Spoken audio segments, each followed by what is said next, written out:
Assalamualaikum warahmatullahi wabarakatuh.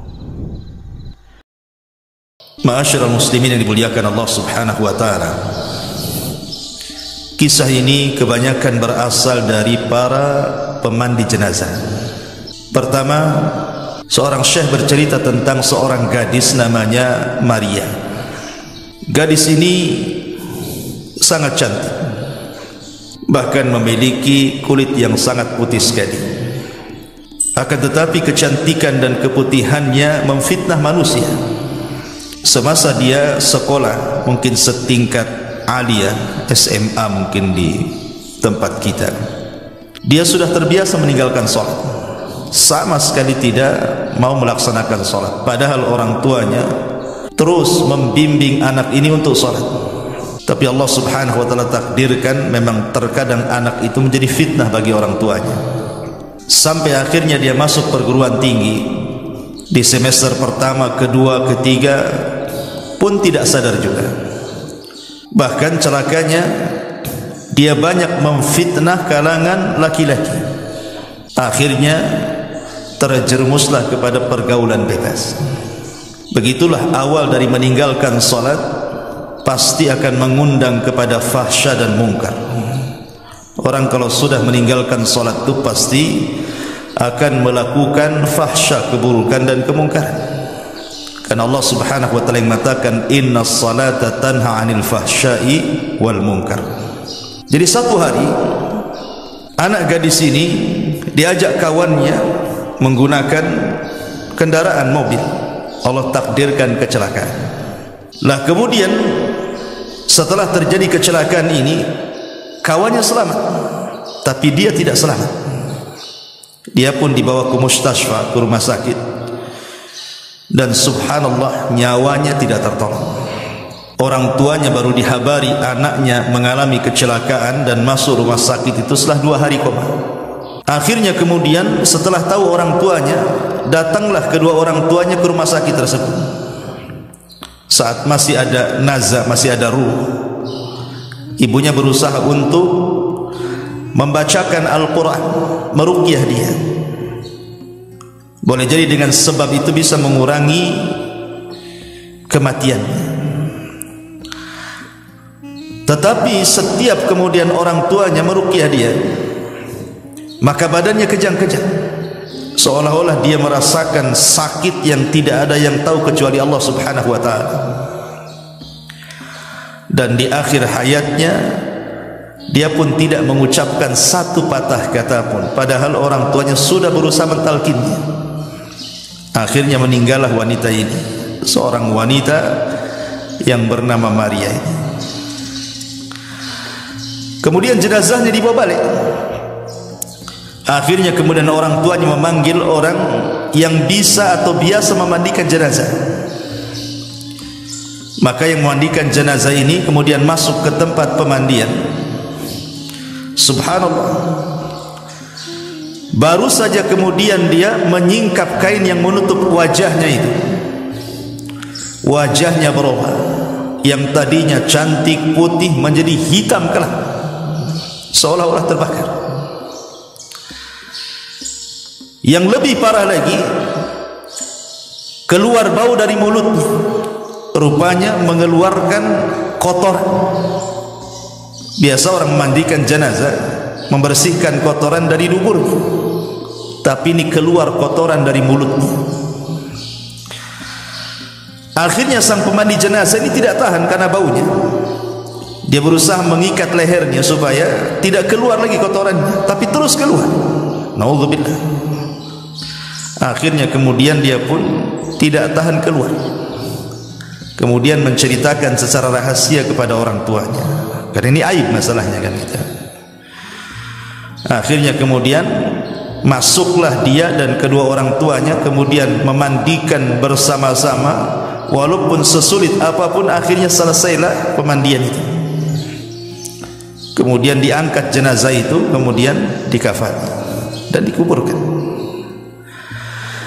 Pemandi jenazah ini kemudian mulai bercerita kepada orang tuanya, sebenarnya ada apa dengan anakmu ini? Kok bisa anak yang cantik, anak yang putih gitu kan, anak yang luar biasa di mata orang tuanya, saat kematiannya seperti itu? Barulah kemudian orang tuanya cerita bahwa anaknya itu la tusalli, tidak pernah salat. Anaknya itu tidak pernah salat. Bagaimana Allah Subhanahu wa taala mengazab wanita yang tidak salat ini di dunia sebelum akhir. Dari sini menunjukkan bahwa pelajarannya adalah seputih apapun manusia, secantik apapun manusia, setampan apapun manusia, kalau tidak salat maka hitam hatinya. Tapi sehitam apapun manusia, selegam apapun manusia, kalau dia salat, dialah orang putih sebenarnya. Ini satu kisah. Kisah yang kedua masih dari seorang pemandi jenazah. Jadi satu hari ada anak muda meninggal. Kemudian kedua orang tuanya mencari pemandi jenazah. Dapatlah yang memandikan jenazah. Kondisinya sama dengan kisah yang pertama. Jadi ketika kemudian sang pemandi jenazah ini masuk ke ruang jenazah, ke ruang pemandian jenazah itu, dilihatnya badannya biasa-biasa saja. Maksudnya anak ini tampan, putih, tidak ada masalah.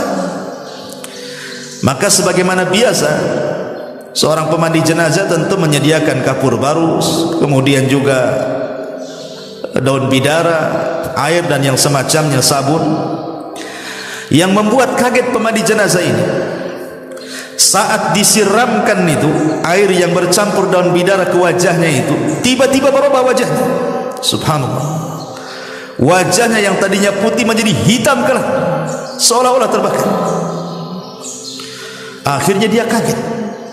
Apa yang salah dengan dia? Dia hanya menyiramkan air yang ada campuran bidara ke wajahnya, tiba-tiba seolah-olah menyiramkan air keras, langsung hitam wajah. Dia pun ketakutan. Akhirnya kemudian keluar dia. Kemudian dia bertanya kepada jamaah yang hadir di situ, siapa orang tua dari jenazah ini? Tidak ada yang mengaku. Dia berteriak lagi, man abu, siapa bapaknya? Tidak ada yang menjawab. Dia pun berteriak lagi, man abu, siapa bapaknya? Rupanya dari belakang orang-orang yang ramai itu mengatakan, ana abu, saya bapaknya. Kemudian dipanggillah bapaknya, suruh masuk ke ruang pemandian jenazah. Tidak mau. Kemudian dia mengatakan, tolong, itu anak. Akhirnya orang tua ini dipaksa untuk masuk ke pemandian jenazah, masuk juga akhirnya. Kemudian dilihatnya anaknya yang tadinya putih, wajahnya menjadi hitam. Tiba-tiba ayahnya mengatakan apa? Allahu yal'anuka fid dunya wal akhirah. Allahu yal'anuka fid dunya wal akhirah. Allah sudah melaknat kamu di dunia dan di akhirat. Kata yang memandikan jenazah mengatakan, ya fulan, itu anak. Kenapa kau laknat dia? Itu anakmu tuh. Masa anakmu kau laknat seperti itu? Maka ayahnya bercerita dan mengatakan, demi Allah, aku ini sayang dengan anak. Tetapi setiap aku suruh dia salat, dia tidak mau salat. Kupaksa dia salat, dia malah melawan kepada diriku. Allahu yal'anu fid dunya wal akhirah. Semoga Allah melaknat dia di dunia dan di akhirat, katanya. Maka yang mandikan jenazah terus mengatakan, jangan kau laknat dia, doakan kebaikan dia. Jangan seperti itu anakmu. Akhirnya dia baru sadar. Kemudian orang tua ini menangis. Selepas itu kemudian sepakat orang tua dan yang mandikan jenazah agar jangan menceritakan kepada siapapun. Kemudian jenazah ini dikafani, dibawa ke kuburan. Kemudian sampai di kuburan, yang masuk ke liang lahat ini saudaranya. Ketika sudah sampai di liang lahat, itu jasad itu ada di liang lahat.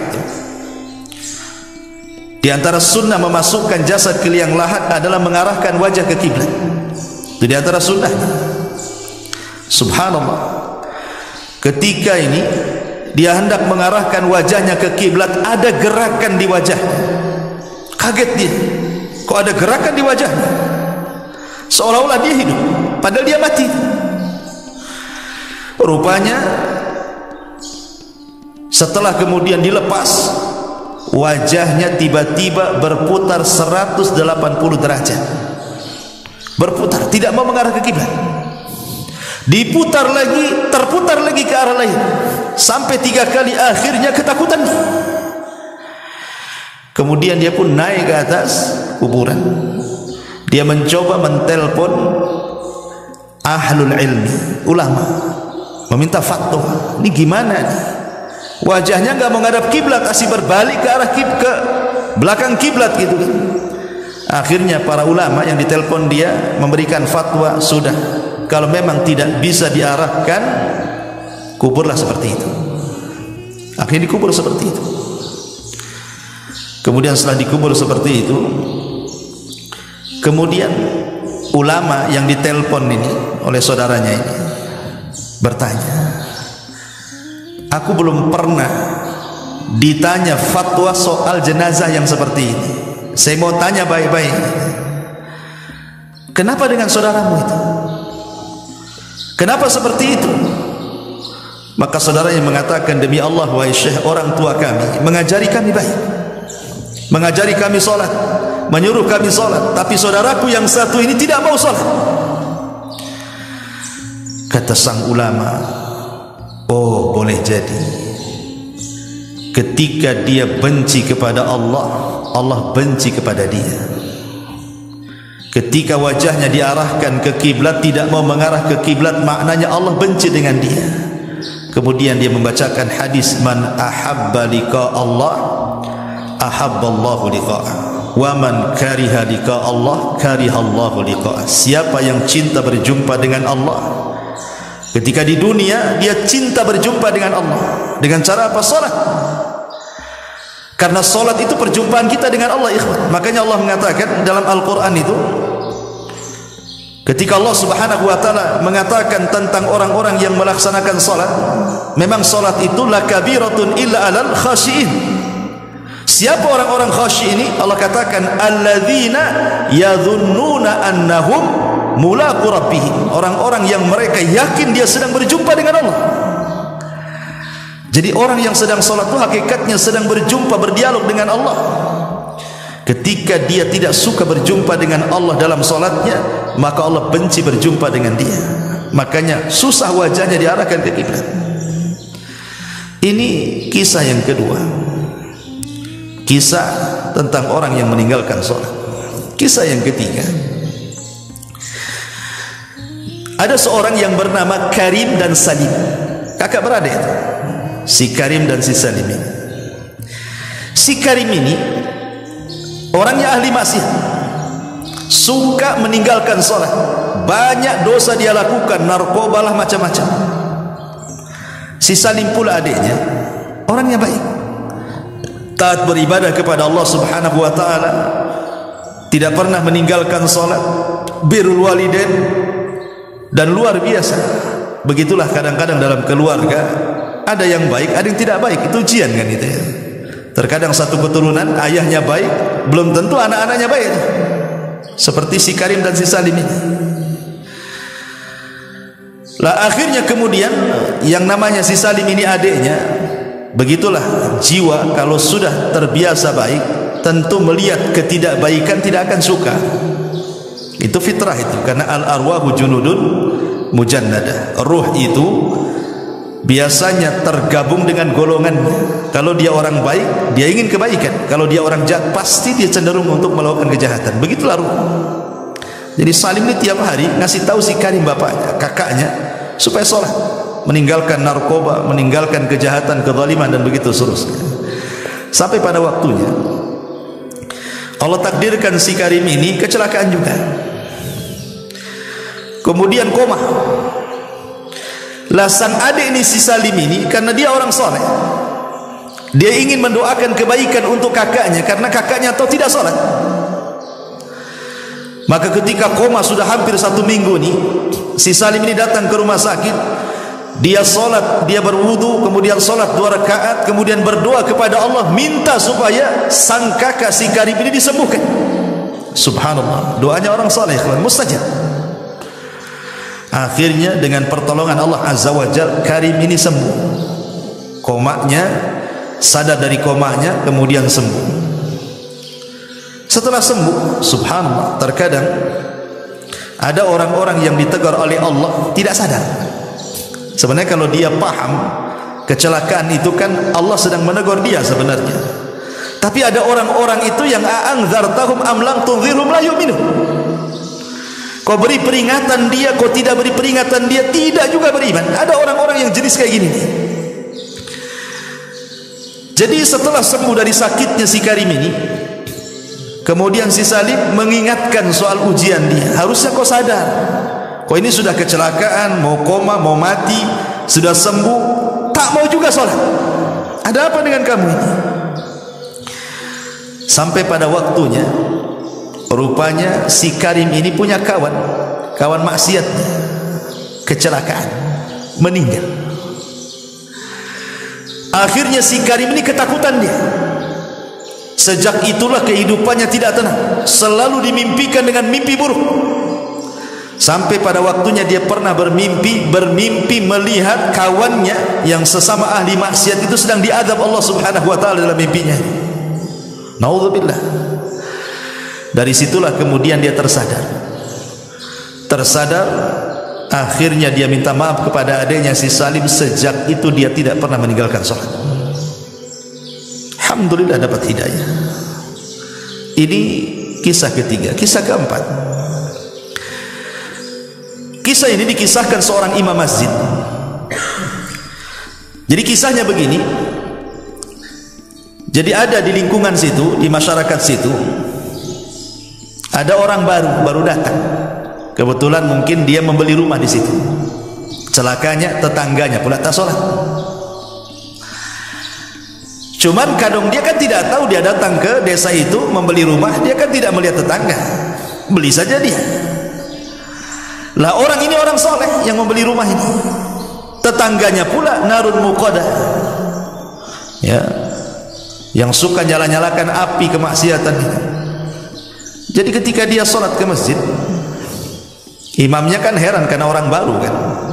Kata imam, kau dari mana? Dia mengatakan, saya dari desa ini itu, saya ke sini beli rumah di sini. Kata imam, celaka engkau katanya. Kenapa aku celaka? Celaka, kau punya tetangga narun muqadah katanya. Kau punya tetangga narun muqadah, orang yang suka menyala-nyalakan api maksiat. Lah kenapa dengan dia emangnya? Ya fulan, tetanggamu itu tidak pernah sholat selamanya. Lihat, orang-orang sana itu kadang-kadang masalah-masalah seperti ini kan menjadi sebuah perbincangan gitu ya. Kalau kita punya tetangga nggak sholat, mana pedulian tuh. Sholat nggak sholat terserah dia lah kan gitu ya. Tapi di sana di Saudi masihlah peduli dengan orang-orang kayak gini. Jadi dia mengatakan, manusia di sini, maksudnya orang satu desa di sini, melaknat dia katanya, karena dia tidak sholat. Belum lagi dia banyak melakukan kezaliman dan kemaksiatan. Itulah berawal dari tidak sholat, akhirnya melahirkan dosa-dosa yang lainnya. Tapi kemudian orang soleh ini yang baru datang beli rumah ini, dia mengatakan, boleh jadi Allah Subhanahu wa taala memberikan hidayah kepadanya. Pulang dia, karena baru 1 hari tinggal di situ. Ditengoknya tetangganya sedang duduk di depan rumahnya, di atabatil bab. Akhirnya dia pun mengucapkan salam, assalamualaikum, kata tetangganya, waalaikumsalam. Kemudian dia mengatakan, masya Allah, barakallahu fiik, katanya, dipujinya. Demi Allah, aku baru berkeliling desa di sini, semua manusia memujimu. Semua manusia memujimu katanya. Sampai imam masjid tidak menyebutkan kecuali kebaikan kepadamu wahai fulan katanya. Padahal sebaliknya. Akhirnya dia mengatakan, yang benar saja, iya, saya ini orang baru di sini. Saya baru keliling, saya ketemu orang-orang di masjid-masjid. Subhanallah, ketika saya bilang saya tinggal di sini bertetangga dengan kamu, semua manusia mengatakan kau ini orang baik katanya. Subhanallah, ngambil hati. Akhirnya dia mengatakan, karena engkau adalah tetanggaku yang baik, boleh jadi aku bisa jadi contoh engkau. Bagaimana kalau nanti malam kau makan di rumahku? Akhirnya kemudian dikasih hidangan yang enak nih orang baru, orang baik, dikasih makan enak. Habis dikasih makan enak, kemudian besoknya dia belikan hadiah yang sangat mahal, dikasihkan ke tetangganya dan mengatakan, mudah-mudahan hadiah ini sebagai imbalan aku ingin menirumu. Ambil hadiah ini. Setelah orang ini dapat hadiah, dia pun merenung dalam rumahnya, merenung serenung-renungnya gitu kan. Apa betul saya ini orang baik katanya? Kenapa dia ngomong begitu? Sejak itulah ketika waktu subuh dia terbangun, melihat tetangga barunya ini ke masjid, dia ikut pula ke masjid. Kemudian dia pun sholat di saf pertama. Imam ini geleng-geleng kepala, karena selama masjid itu terbangun sampai hari itu, itulah sholat fajar pertama dia. Sholat fajar pertama dia. Ketika dia melirik kepada orang baru, senyum-senyum saja orang baru ini. Kata imam, ya fulan, kau apakan orang ini? Kau sihir dia? Dia tidak pernah melangkahkan kaki ke masjid. Macam mana dia bisa tegak di saf pertama pula kan itu? Ada apa dengan kamu katanya? Kau apakan dia katanya? Dia mengatakan tidak ada apa-apa. Saya hanya berkunjung ke rumahnya, kemudian saya ajak makan di rumahku, ku kasih hadiah, hanya itu saja. Rupanya Allah berikan hidayah kepada dia. Satu masjid bertakbir Allahu Akbar katanya, gara-gara orang ini. Subhanallah. Ini kisah ikhwatu fiddin muliakan Allah Azza wa Jalla. Terlepas kisah ini nyata ataupun tidak nyata, saya mendengar dari YouTube gitu, para masyayikh menceritakan. Tapi yang jelas bahwa orang yang meninggalkan salat ini sangat bahaya sekali. Umar bin Khattab radhiyallahu anhu saat menjadi khalifah, dia banyak mengirim surat hampir ke semua wilayah kekuasaannya. Yang pertama Umar tulis adalah perhatian manusia tentang salat. Umar ini pertama dia berkuasa, kemudian Islam berjaya di zamannya, kemudian menyebar Islam ke seantero daerah di mana-mana. Umar pertama kali menyurati daerah-daerah itu mengingatkan soal salat. Kata Umar bin Khattab radhiyallahu an, ihfadhu as-salata fala tudayyi'uha. Jaga oleh kalian salat, jangan kalian lalaikan salat itu, kalau kalian ingin berada dalam lindungan Allah Azza wa Jalla. Makanya saat Umar bin Khattab radhiyallahu an ditusuk saat salat subuh oleh seorang Majusi, Abu Lu'lu' al-Majusi. Kemudian Umar pun menghentikan salatnya karena pingsan pada rakaat pertama. Hendak ke rakaat kedua ditusuk saat jadi imam. Sampai-sampai dia mengira bahwa dia sedang digigit anjing, dan dia mengatakan apa? Akalatni kalbun, akalatni kalbun. Anjing sedang menggigitku, padahal sedang ditusuk itu dari belakang beberapa tusukan oleh Abu Lu'lu' al-Majusi. Orang yang sangat dendam dengan Umar karena Umar membebaskan Persia. Akhirnya di rakaat kedua Umar kan tumbang tuh, yang menggantikan Abdurrahman ibn Auf.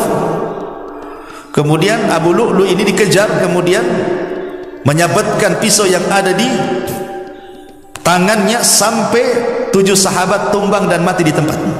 Yang lainnya luka-luka. Kemudian dihadang Abdurrahman bin Auf, kemudian dia bunuh diri. Tapi Umar ini sempat diselamatkan. Ketika diselamatkan Umar ini, tabib didatangkan, setiap dimasukkan obat keluar dari bekas lukanya. Kata tabib, Umar tidak mungkin selamat. Umar ketika itu pingsan. Akhirnya kemudian orang-orang berusaha menyadarkan Umar bin Khattab, tapi tak sadar-sadar.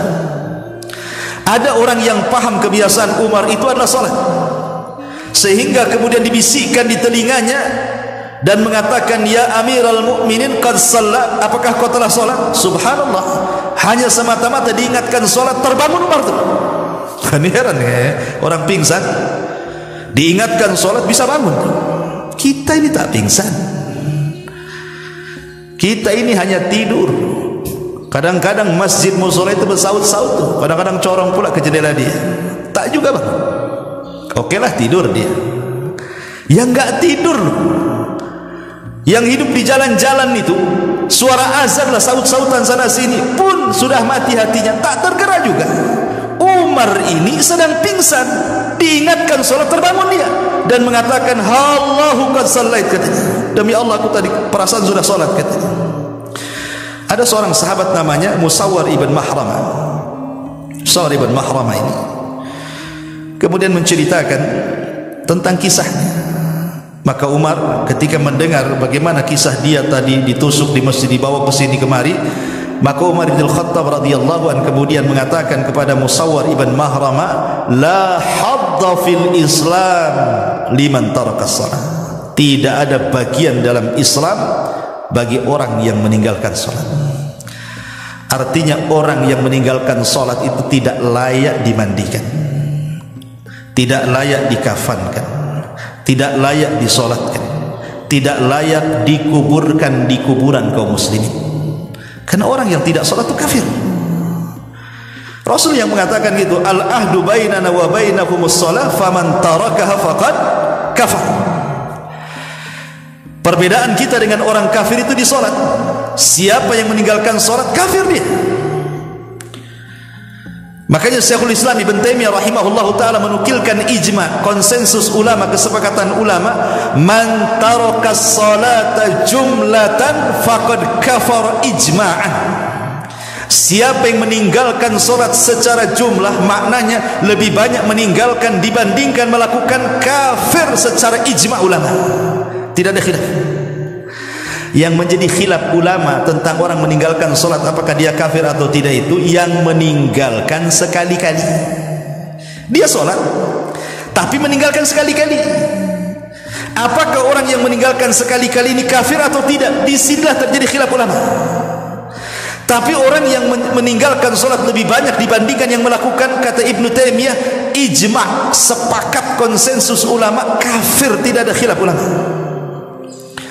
Tapi kalau yang sekali-kali meninggalkan, di sini khilaf ulama. Kata Syekh Albani rahimahullahu taala, lihat meninggalkannya.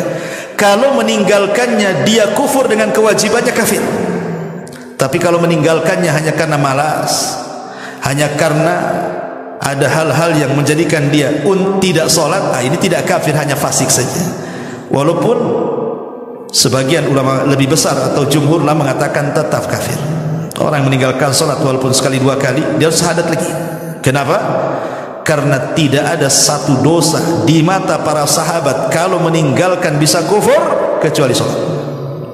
Tidak ada satu dosa yang kalau ditinggalkan bisa kufur di mata para sahabat kecuali sholat. Artinya yang meninggalkan sekali-kali saja dikhilafkan tuh, apakah dia kafir atau tidak, kan? Bagaimana orang yang meninggalkan sholat secara jumlah, apalagi secara keseluruhan tidak sholat sama sekali. Ingat satu kisah yang pernah saya kisahkan waktu khutbah Jumat. Ketika ada seorang ibu menceritakan soal anaknya, kan? Anaknya dari kecil sampai remaja sampai dewasa tidak pernah senang hidupnya. Ada saja masalah. Entah masalah di pekerjaannya, entah masalah di kesehatannya, entah masalah di perjodohannya. Pokoknya banyak masalah, sampai akhirnya anaknya terbaring kaku, kena stroke, tidak bisa apapun. Sehingga ibunya, namanya ibu kasihan dengan anaknya, berusaha meminta fatwa kepada ulama dan mengatakan, ya Syekh, ada apa dengan anak saya? Apakah anak saya tersihir dari kecil sehingga hidupnya saya lihat tidak pernah senang? Apakah anakku masyhur disihir? Kata Syekh tidak langsung mengiyakan, dia hanya mengatakan, apa anakmu sholat? Disinilah jawabannya, kata ibunya, anakku tidak pernah sholat. Kata Syekh, itulah masalahnya. Kenapa anakmu tidak pernah senang dari kecil, remaja sampai dewasa? Karena anakmu tidak sholat. Kemudian Syekh menceritakan, kenapa anakmu tidak sholat sehingga tidak pernah merasakan kesenangan hidup? Ingat, sholat itu adalah tali yang menghubungkan kita dengan Allah. Makanya solat disebut solat diambil dari kata silah. Silah itu artinya hubungan, hubungan antara kita dengan Allah. Makanya disebut solat, karena solat itu kita sedang berhubungan dengan Allah. Ketika tali penghubung kita dengan Allah terputus, artinya terputus juga perlindungan Allah dengan hambanya.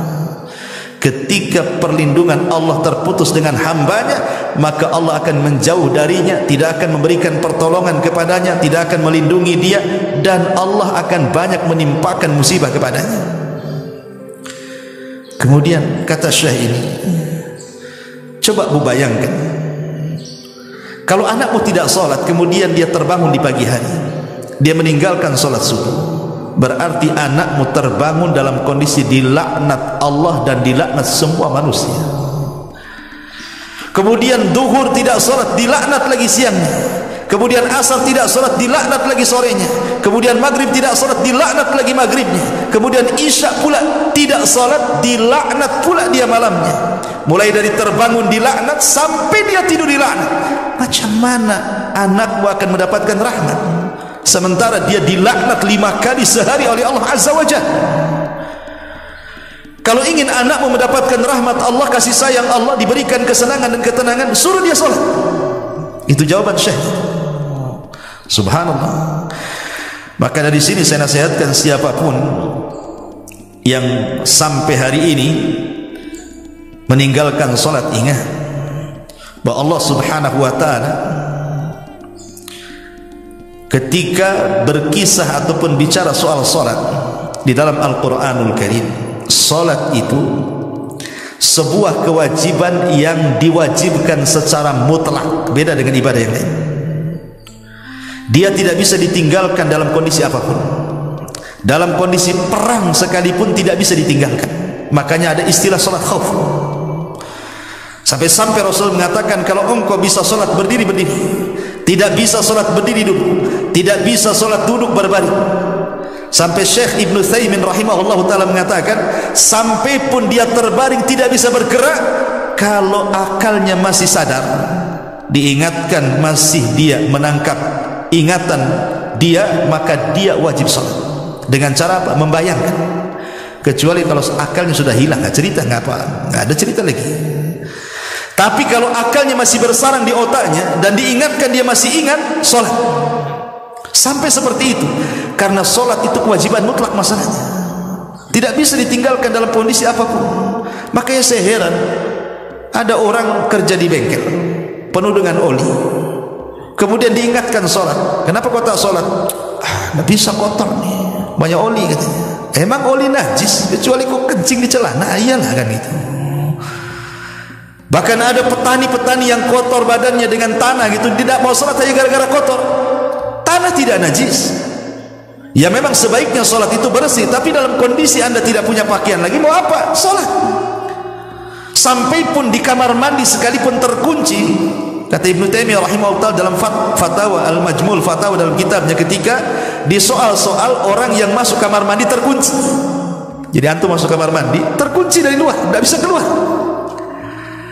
nggak ada yang membuka. Pamannya antum masuk kamar mandi pagi sendirian di rumah, terkunci, mungkin baru ada yang membuka di sore hari, berarti lewat padanya zuhur dan asar. Bagaimana orang yang terkunci di kamar mandi? Kamar mandi kan tempat najis. Apakah kemudian dia harus menunggu orang yang membukanya sampai maghrib, ataukah dia sholat? Kata Ibnu Taimiyah, sholat di kamar mandi. Sholat di kamar mandi, karena dia meninggalkan 2 waktu nantinya, zuhur dan asar. Kenapa demikian? Karena meninggalkan kewajiban itu lebih berdosa dibandingkan melaksanakan yang diharamkan. Itu kaidahnya. Tarkul wajib asyad min irtikabil muharramat. Meninggalkan yang wajib itu lebih parah dosanya dibandingkan melakukan hal-hal yang diharamkan. Sholat di kamar mandi haram, tidak boleh. Tapi meninggalkan sholat lebih parah lagi dosanya. Itu maksudnya. Maka tetap sholat. Dari sini menunjukkan apa? Kewajiban sholat itu adalah kewajiban mutlak. Bahkan Nabi SAW mengistilahkan sholat itu kan tiangnya agama. Kalau antum sedang di rumah, tiba-tiba ada orang datang menghancurkan tiang-tiang rumah kita, kemudian rumah kita roboh, kira-kira apa yang antum ucapkan kepada orang itu? Antum bisa marah kan, bisa emosi lah kan itu. Masa rumah dirobohkan? Tapi ketika antum melihat orang yang tidak sholat, diam-diam saja. Padahal orang yang meninggalkan sholat itu dia sedang merobohkan agama. Kita marah dengan orang yang merobohkan rumah kita, tapi kita tidak marah dengan orang yang merobohkan agama. Coba bayangkan, kan aneh itu. Rasul yang mengatakan as-salatu amududdin, salat itu tiangnya agama. Kata Nabi SAW, ra'sul amri al-islam wa amuduhu salah wa dhirwatus sanamihil jihadu fi sabilillah. Pokok urusan hidup manusia itu Islam, tiangnya salat. Puncak dari amal soleh adalah jihad di jalan Allah Subhanahu wa ta'ala. Dan ingat, orang yang meninggalkan salat, Allah tidak akan melihatnya, Allah tidak akan bicara dengan dia, Allah tidak akan membersihkannya. Hilang cahaya di wajahnya, terputus dengan langit, tidak ada hubungan lagi dengan Allah Subhanahu wa ta'ala. Kalau dia mati, sekali lagi saya ulangi, tidak disolatkan, tidak dimandikan, tidak dikafankan, tidak dikuburkan di kuburan kaum muslimin. Bahkan kalaupun dia hidup, dia tidak boleh masuk Mekah dan Madinah karena dia dianggap najis. Tidak boleh orang meninggalkan solat masuk Mekah dan Madinah. Bahkan tidak halal penyembelihannya. Kalau dia menyembelih binatang, orang yang tidak solat tidak halal. Bagaimana orang kafir? Halal penyembelihannya. Tidak bisa seperti itu. Bahkan kalau kita melihat di permulaan dakwah Rasul, surat yang pertama turun apa? Iqra. Rasul disuruh belajar. Kemudian surat setelahnya Al-Mudaththir dan Al-Muzammil. Muzammil itu perintah salat, walaupun salat sunnah. Kemudian setelah itu turun surah Al-Fatihah. Lah dari sini menunjukkan bahwa kalau kita perhatikan dari surat-surat yang awal-awal turun saja, itu tekanannya kemana? Ke salat. Ya, karena turun surah Iqra, kemudian Mudaththir, kemudian Muzammil, kemudian surah Al-Fatihah turun. Karena dalam salat itu kan tidak bisa seseorang itu sah kecuali membaca surah Al-Fatihah. Kalau surat-surat yang lain itu boleh dibaca, boleh tidak, sunnah hukumnya. Tapi Fatihah tidak bisa ditinggalkan. Makanya kenapa kemudian permasalahan salat ini permasalahan yang serius dalam Islam? Karena dialah yang menjadikan kejayaan Islam itu sendiri. Ingat Imam Mahdi kelak di akhir zaman, dalam hadis yang panjang sekali soal turunnya Isa bin Maryam. Ketika pasukan Dajjal itu mengepung pasukan Imam Mahdi di Bukit Tursina, pasukan Imam Mahdi dan kaum muslimin tidak sanggup melawan Dajjal, sehingga kepala kerbau lebih berharga dibandingkan uang dinar dan dirham, karena mereka kelaparan masalahnya. Sampai akhirnya pasukan Al-Mahdi mengatakan kepada Imam Mahdi, kalau kita tetap bertahan di bukit ini, kita akan mati sia-sia. Sebaiknya kita bertempur, hidup mulia atau mati syahid. Akhirnya mereka sepakat, menang kalah besok turun. Ketika di waktu subuh adzan dikumandangkan, tiba-tiba langit gelap. Kemudian dari langit ada cahaya, rupanya Isa bin Maryam turun diapit dua malaikat. Kemudian menemui kaum muslimin yang ada di Bukit Tur. Ketika itu qomat mulai dikumandangkan. Kemudian Imam Mahdi mengatakan, taqaddam ya ruhallah, silahkan kau yang jadi imam wahai Isa. Tapi Isa menolaknya dan mengatakan, setiap kaum ada imamnya, kau saja. Akhirnya Imam Mahdi menjadi imam. Kemudian Nabi Isa menjadi makmum di belakang Al-Mahdi, salat fajar. Kemudian setelah itu, setelah selesai salat, Isa mengusap semua wajah pasukan kaum muslimin di bawah kepemimpinan Al-Mahdi dan menyebutkan tempat tertinggi di sorga. Bukan mereka akan masuk sorga, tapi menyebutkan tempat tertinggi di sorga. Maka berbahagialah orang-orang yang diusap Isa bin Maryam kala itu. Maka setelah itu mereka turun gunung, kemudian menghancurkan tentara Dajjal, dan Dajjal mati di tangan Isa bin Maryam. Syahidnya apa di sini? Kemenangan peperangan Al-Mahdi dan juga Isa melawan Dajjal dilakukan setelah salat fajar. Syahid di sini. Makanya ada seorang jenderal Israel dimuat dalam majalah. Dia mengatakan kalau seandainya salat subuh di Palestina itu sebanyak salat Jumat, kalau setiap masjid di Palestina Solat subuhnya sebanyak solat Jumat, Israel akan tumbang dengan sendiri, karena kekuatan ada di situ. Artinya kalau kita cerita tentang kekuatan Islam, Islam harus jaya, Islam harus kuat. Kalau masjidnya kosong, menghayal Anda. Kekuatan itu ada di masjid. Makanya kata ulama mengatakan, kalau seandainya manusia itu bisa mereka merekatkan kekuatan dalam masjid, itulah kekuatan yang hakiki umat Islam. Karena mereka sedang menyambung hubungan mereka dengan Allah. Disitulah Allah memberikan pertolongannya. Jadi solat ini perkara yang sangat penting sekali. Jadi saya nasihatkan kepada siapapun yang memberikan solat, bertobatlah kepada Allah Subhanahu wa ta'ala, karena hukumannya di dunia ada sendiri, di kuburan ada sendiri, di padang mahsyar ada sendiri, bahkan di neraka disediakan satu neraka yang disebut dengan sakor. Masalakakum fi sakor. Kenapa kalian bisa masuk neraka sakor, katanya? Apa jawaban penduduk neraka sakor? Qalu lam naku minal musallin, karena kami tidak salat. Bahkan suatu hari Nabi SAW pernah diperlihatkan satu azab kubur yang mengerikan. Dilihatnya Nabi SAW ada orang yang ditelentangkan. Dia sedang terlentang tuh satu orang. Kemudian di sampingnya ada orang berdiri membawa batu. Kemudian batu itu dibenturkan di kepalanya sampai hancur. Kemudian orang yang membentur batu ini pergi mencari batu lain. Setelah dapat batu lain, datang lagi, kepalanya sudah balik lagi semula. Dibenturkan lagi, cari lagi batu, datang lagi, bentuknya menjadi semula lagi. Subhanallah, kullama nadijat juluduhum badalnahum juludan ghairaha liyadhuqul adab.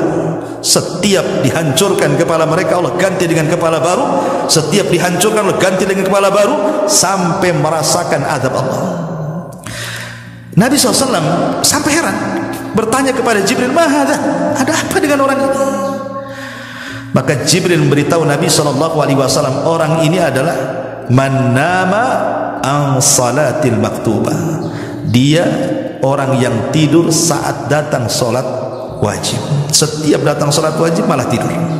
Datang duhur tidur, datang asar tidur, datang maghrib tidur, datang isya tidur. Subhanallah. Ini hukumannya, ini di kuburan ya. Kalau di dunia jelas, pasti saya pastikan orang yang tidak pernah salat hidupnya akan kacau dan tidak akan tenang. Kenapa? Karena Aisyah menceritakan, kana Nabi sallallahu alaihi wasallam idza hajabahul amru fazi'a ila salat. Nabi itu kalau ada kesulitan yang tidak bisa keluar dari situ, Nabi juga manusia, pasti ada kesulitan kan itu. Aisyah radhiyallahu mengatakan, Nabi itu kalau ditimpa kesulitan yang sangat menyulitkan bagi dia, dia langsung salat. Jadi untuk memecahkan kesulitan itu adalah salat. Ya, salat itulah yang kelak akan mengurai masalah. Makanya ketika Nabi Ibrahim alaihi salatu wassalam ditangkap istrinya oleh Raja Zalim, Raja Fir'aun Mesir, dan hendak kemudian digagahi kehormatannya, Ibrahim salat. Dia munajat kepada Allah untuk diselamatkan istrinya. Akhirnya istri diselamatkan.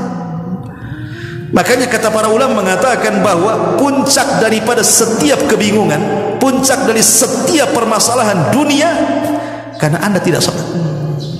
Karena Anda tidak salat. Sampai seorang syekh bercerita, ada pengusaha kaya raya sakaya-kayanya, kaya raya ya, tapi kekayaannya tidak bisa menenangkan hatinya. Banyak masalah, masalah anaknya, masalah istrinya, masalah kesehatannya, masalah perusahaan, padahal kaya, hidupnya tidak pernah tenang. Jadi dia punya karyawan orang kulit hitam. Karyawan ini orang kulit hitam, gajinya paling rendah sendiri perusahaannya. Di antara staf-stafnya dialah yang paling rendah sendiri penghasilannya, gajinya itu. Tapi dia pandang, dia pula yang paling enjoy kerjanya. Nggak ada beban, nggak ada keluhan, nggak ada apa-apa. Jadi pemilik perusahaan ini heran, memanggil orang berkulit hitam ini. Aku lihat kok tenang-tenang saja hidupmu, kok biasa saja, kok gaji paling kecil, tapi saya lihat paling banyak tertawa, paling banyak tersenyum, nggak ada beban bagi hidupmu. Apa rahasiamu, katanya?